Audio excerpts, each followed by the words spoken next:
Good morning, everybody, at the Business Rival Conference. Thank you for joining us. We have a discussion around selling businesses this morning. We are live, so apologies if you see any small children or dogs walk past. I'm hoping you won't. I have a colleague, Mark, with me. We have a Q&A and some polls to go through, so please don't hesitate to ask any questions if you've got them. We'll absolutely answer them as we're going along. Mark, would you like to introduce yourself? Yeah, hi, I'm Mark Sapsford. I'm a co-founder of CapEQ, and I've been in M&A for the last 16 years. So hopefully I can answer some of the questions you may have as we progress through the next half an hour. Mark, what did you do before? You say you've been in M&A 16 years. What was your backstory to getting into M&A? What was your what was your history?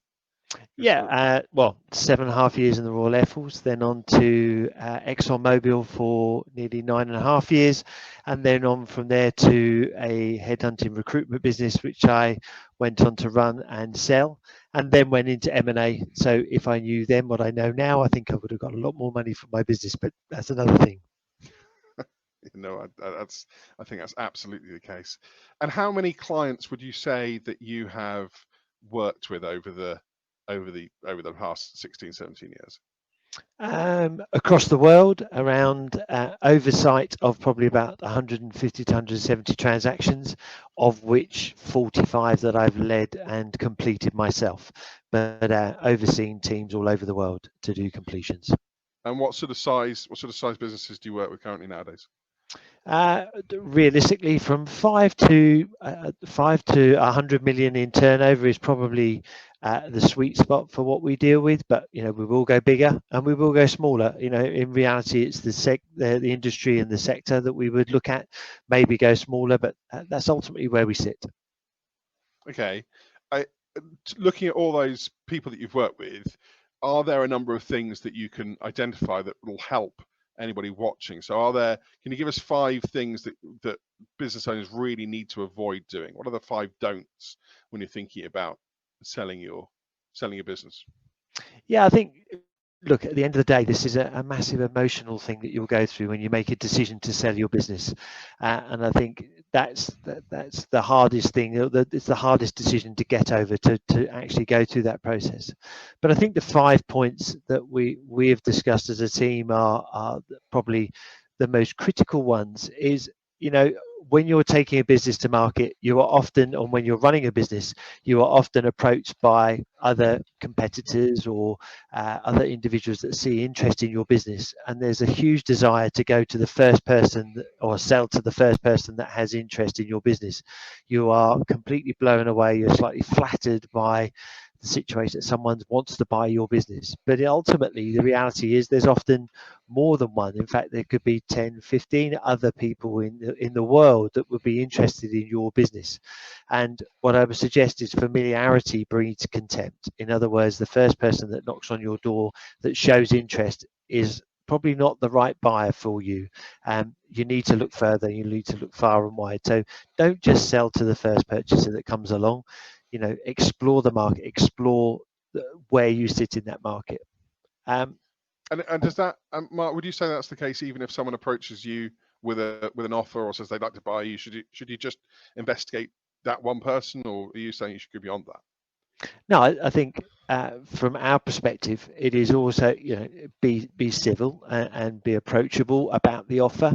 But I think you've just got to take a step back and think about you and your family and what you've set up, and is this the right thing to be doing? And I think taking that step back from there allows you to consider all of the options that you may have, and it may well be the biggest asset you will sell in your life. So taking time to consider, thinking about it and process it and looking wider enables you to have choice, and also enables you to bring some sense of balance to the process. Because if you just go with one buyer, that one buyer knows that they have come to you, they have tried to position their offer, and they are in control of the whole process. And ultimately you just need to get some control back, and the way you get control back is by looking at the wider market, getting other people to the table that will have some interest and may well give you a better insight into where you fit into the market, which will then enable you to be a little bit more on the front foot when negotiating, whether it be the price, the terms, or the fit that will subsequently come of the sale. And what I know that one of the things that clients will often ask is, when do they tell their business?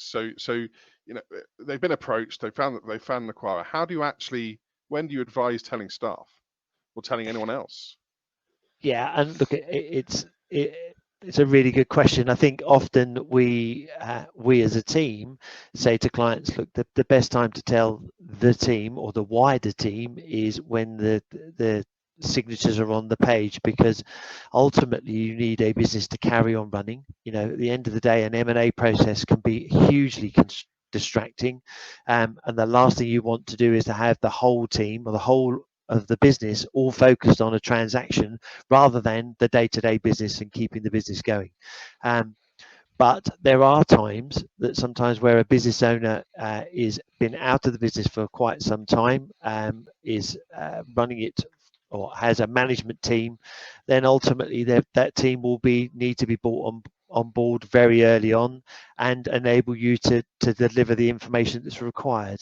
So I don't think it's one cap fits all, but I would predominantly say, people don't need to know until there's something certain, and then you can tell them, because at the end of the day you need to inspire them on why you've gone through this process and what the future looks like and what the future purchase looks like, because hopefully you would have found the right fit and ethos for your business to go on and grow. And with that says, you don't need to distract them too early in the phase. So, I mean, in the same vein, if you're not going to distract your staff, is there what changes can you make? Should you be making large changes before you go to market? Kind of what should you do at this point? Yeah, look, I think the reality is you want to leave something on the table for the purchaser. There may be a new product that you want to launch, or and you've proven concept, you've started to get some revenue from it, which is great, which then gives some upside for the purchaser. But I would be tempted not to make wholesale changes before you go to market, because as a purchaser, I would question why you've done those things. Is there something that hasn't gone as well as it should have done? And you start sparing more questions. I think if you're considering on selling, it's taking the time, and this is not a short phase. This could be a 12 to 15-month sale process that you'll go through, but pre-planning 12 months, 24 months out from the point that you want to start going to market, going through that process and saying, what do I need to do? And then speaking to an advisor that can at least educate you on what things you should be doing and what you shouldn't be doing ahead of a sale. But I think wholesale or big scale changes just before you go to market are not helpful. Okay, so you mentioned there about talking about a runway up to the point of sale and looking at history, and I think one of the things that is constantly talked about is looking at past performance.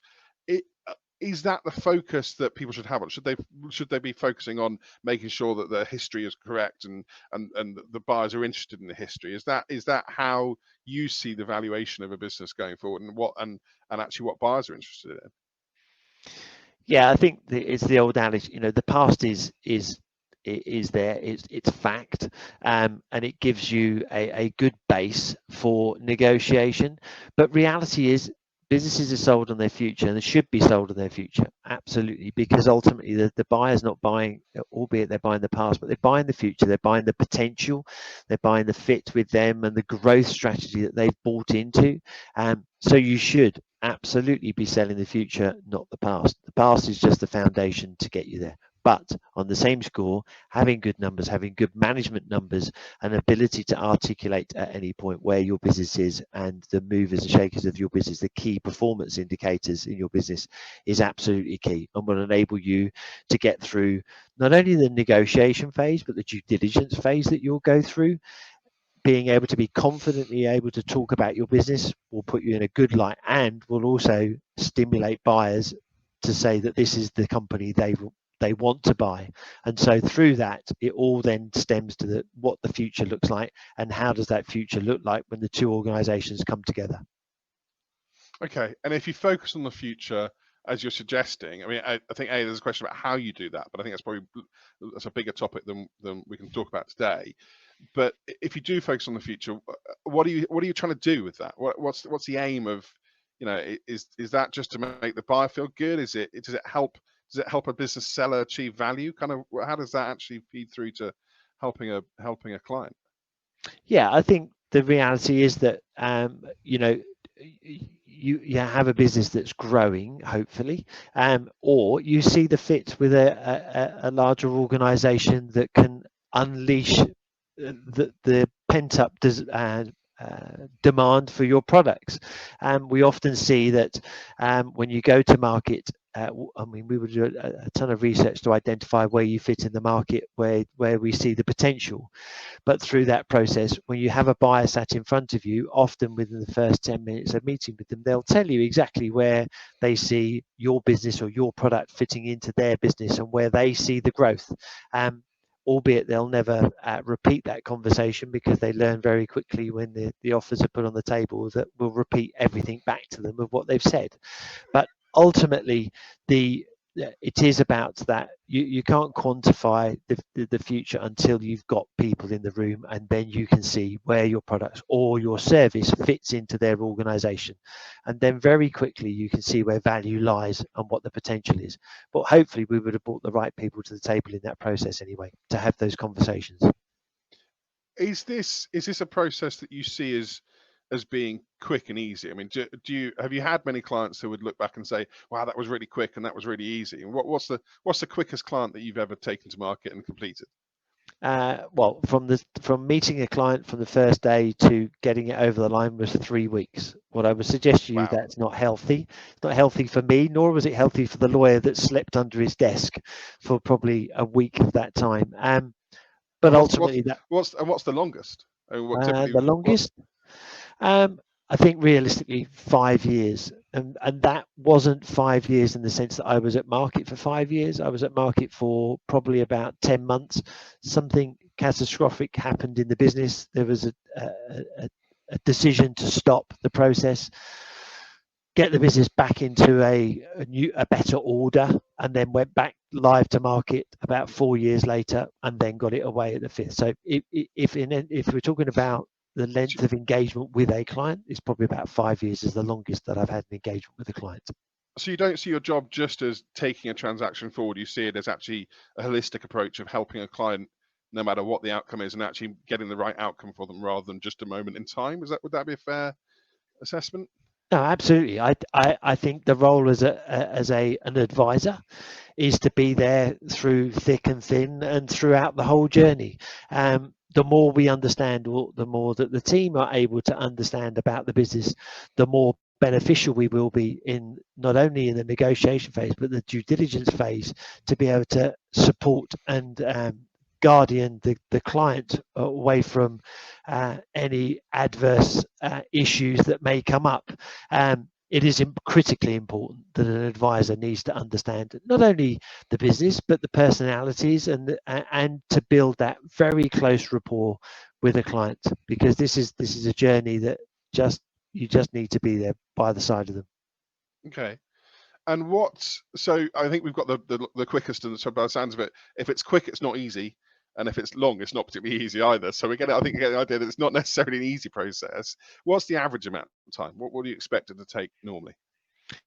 I suppose the average is probably 9 to 12 months is realistically average. I mean, from when to when? What's the start and end point of that?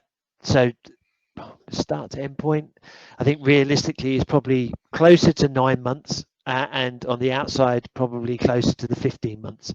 So preparation phase. That measurement period. When are you measuring from the start to the end? Is that from when the client decides to sell, or is that when they meet you? Is that when they sign to completion? What are the two milestones that is that time frame for you? Yeah, good point.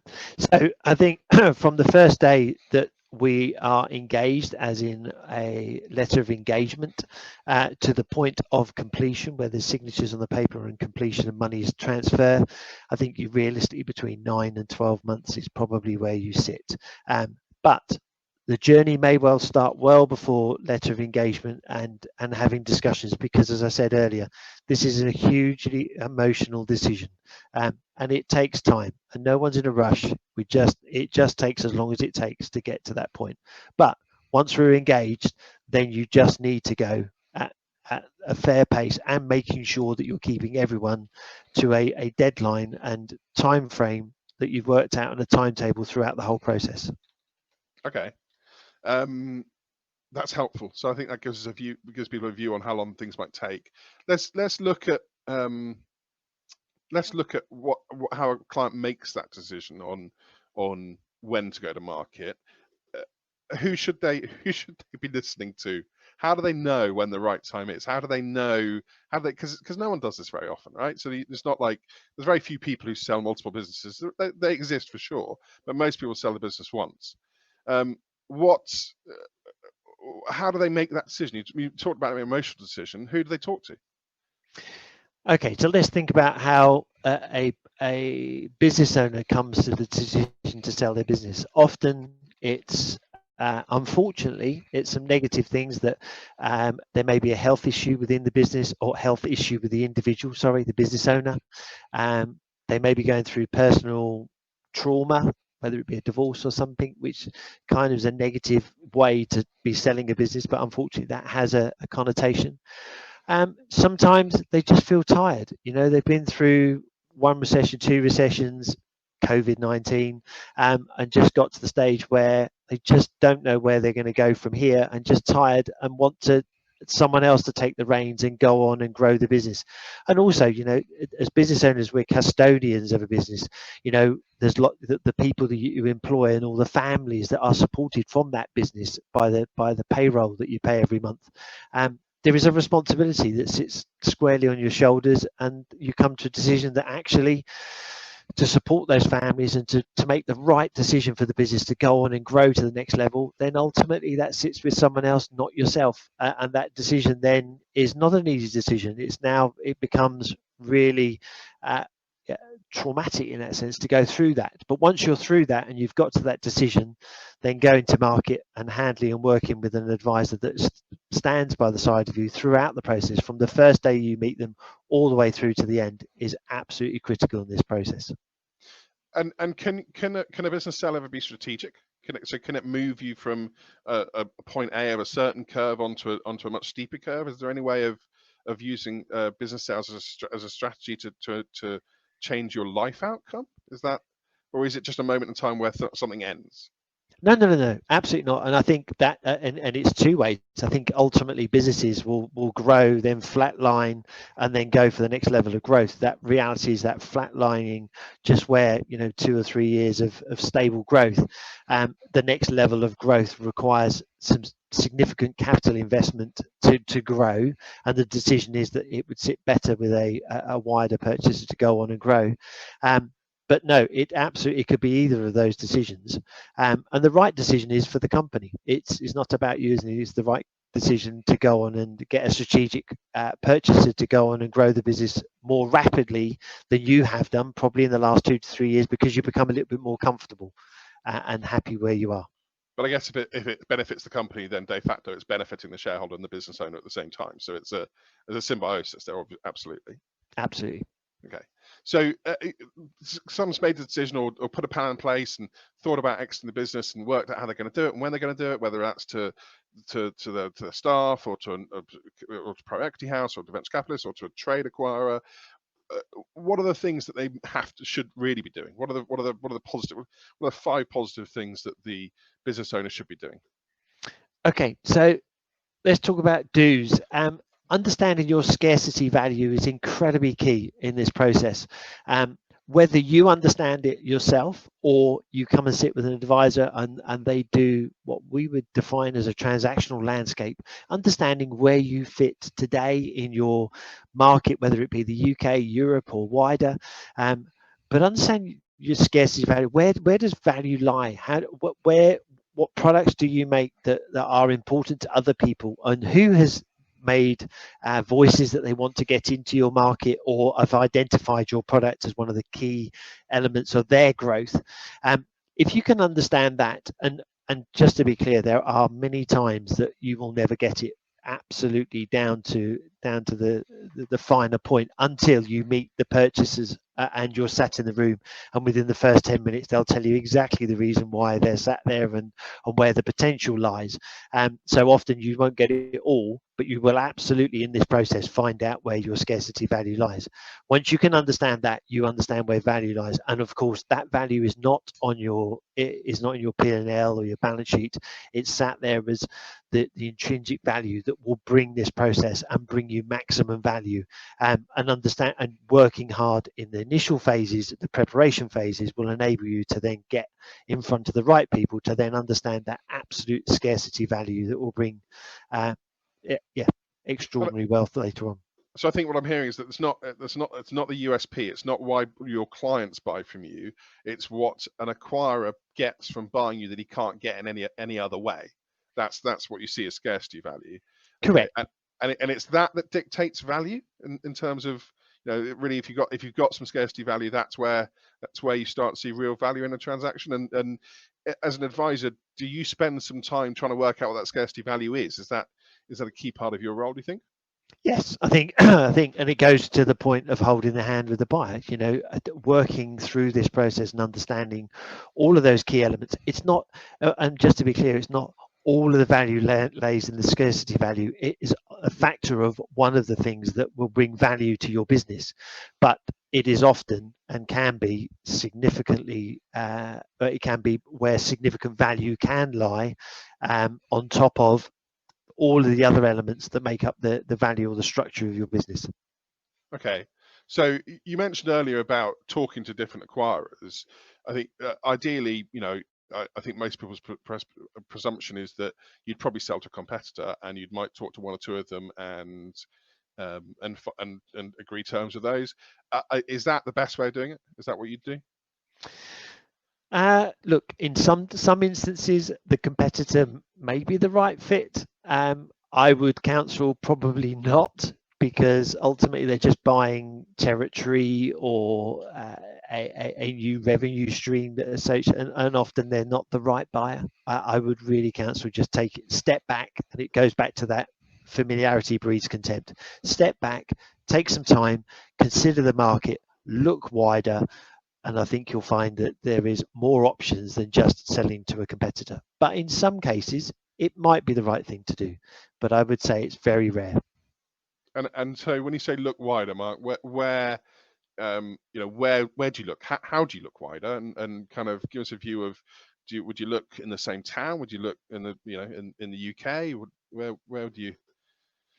Yeah, and I think that work? Yeah, no, absolutely. And that depends on your business, and it depends on what sector you're working in. If you're a product manufacturer, you have a specific product that we've identified that there is a market outside of and you sell outside the market, then you absolutely need to look across Europe and the rest of the world to identify another buyer that has maybe a similar product or other products that are in the market that you may or may not be aware of. I think we as a team pride ourselves on that 98% of the time we have brought buyers to the table that the client has never ever heard of, and that's great, because that means that we've absolutely turned every stone over to look for the right buyer. So I think it really depends on your market, your sector that you work in, but as wide as possible, and that really means the world. There's no reason why you shouldn't look at the world, depending on your size and depending on your size in the sense of revenue and profitability. But you start getting up the profitable line or revenue. Profitable over 1 million, 2 million, 3 million of EBITDA, and we'll explain that some other day. If you get into those levels, then absolutely we need to be looking across the world to get interest. Okay, so we've covered scarcity value. We've covered looking sort of around finding as many different buyers as possible. What else do you think there is that's critical to really getting value away? Yeah, and I suppose it's competitive tension, which we've spoken about. And critically, it is about finding the right advisor. I can't stress this enough. Whether you want to talk to us or anyone else, just spend some time with an advisor and look at and fully understand what that advisor is trying to do for you. It is about building that rapport with them very early on, so you understand them as individuals, because they're going to represent your business in the future as you work together. But I think spending that time understanding them, and then understanding what they're going to do for you, and then look, the bottom line is enjoy the process. At the end of the day, as I said, it may well be the biggest asset you'll sell in your life. It is like a little bit like a roller coaster. There are times your emotions are all over the place because you're trying to second guess the process. But you know what? Enjoy it. This is a chance for you to probably go back to being a salesman like you were when you first started your business, and meeting people and meeting businesses and understanding, and you'll be in fact energized about your business all over again. And we see this multiple times, that business owners fall back in love with their business. That's not such a good thing for us, but it's lovely to see. And through that process, you'll feel slightly liberated. And what I would say, and absolutely key to this process, is this isn't the end of the game. This isn't the end of selling a business and then having nothing to do. This is a chance to open other doors, whether it be to go on and open another business, or go on and do something differently, or give back. I've had multiple clients that have given back to younger entrepreneurs that are building their businesses, and they've gone in and helped them on a monthly basis, on a non-exec director basis, helping them to build their businesses and go on and grow, and give them all of the lessons of dealing with working capital issues and all of those things that just catch people out. So this isn't the end, it's actually the beginning of the future. And go and spend time with your family and your friends that you haven't been able to do because you're a business owner and you're working ridiculous hours, as we all know. Okay, so look, we've got a couple of minutes. That's all. When we were talking about this a little while earlier, you sent me five things about strategy of selling. So the 5 things you told me was: prepare well, don't make sure the business isn't entirely reliant on you, don't be exposed to one customer, so don't have all your eggs in one basket, get your management accounts and statutory accounts in order, and make sure you're on the growth curve. That's kind of 5 kind of really quick, short points. But I think also you've talked about scarcity value. You've talked about maintaining competition. That sounds like that's quite a key part of the process for you, making sure that you've always got a competitive element, and look for bars beyond what you would expect. Are there any? Does that capture the key elements from your perspective, Mark? Yeah, I think it has. I think, and look, this is only 30 minutes, and you're trying to get as much into this as possible. I think, yeah, look, come speak to us. We'd love to speak to anyone that are contemplating starting conversations. But I think they're the key ones. There's a ton more information. As I said, this journey takes 12 months, so forgive me, you can't do it in 30 minutes. It would be fantastic if we were able to, but I think there are the key points. Yes, absolutely. Okay. And as a final bonus question, and this is going to take you a little while to take, it's a big question, but see if you can answer it quickly. How does a client get comfortable, potential client looking for an advisor, get comfortable that advisor has the right knowledge, has the right experience, has the right background? What steps can they take to try and find the right advisor? Yeah, really good question. I think ultimately you just need to look at their experience. Go do your due diligence. Go to the website, see what they've got, see what experience they've got. Ask for references. At the end of the day, if an advisor is as good as they say they are, they should be able to provide you references, and you should be able to go and speak to 2 or 3 of their clients that they've worked with, and ask them what their journey was like and what they went through, because at least then you are able to speak to the people that have been through this process, and they're the key people. It's not the advisor. The advisors are important, but the individuals that have been through this process will give you a fair idea of what you're about to go through. Go on, be honest. How many references have you got that potential clients can ask for? Probably about 40, 45. Literally every single client I've worked with, as in that I've gone on and sold with, and there are probably a ton of others, but happy to provide any of those if someone wishes to ask for them. Okay, last question. COVID. Have buyers disappeared, and are sellers desperate to sell? No buyers haven't disappeared. In fact, they're all over the market, and no clients aren't desperate to sell. I think we've all had some bumps. We're seeing the inoculations coming through next year. I think we're in a good place, and I think we just need to look to 2021 as a better year than 2020. I think that's it. Mark, thank you very much. Thank you. Bye-bye.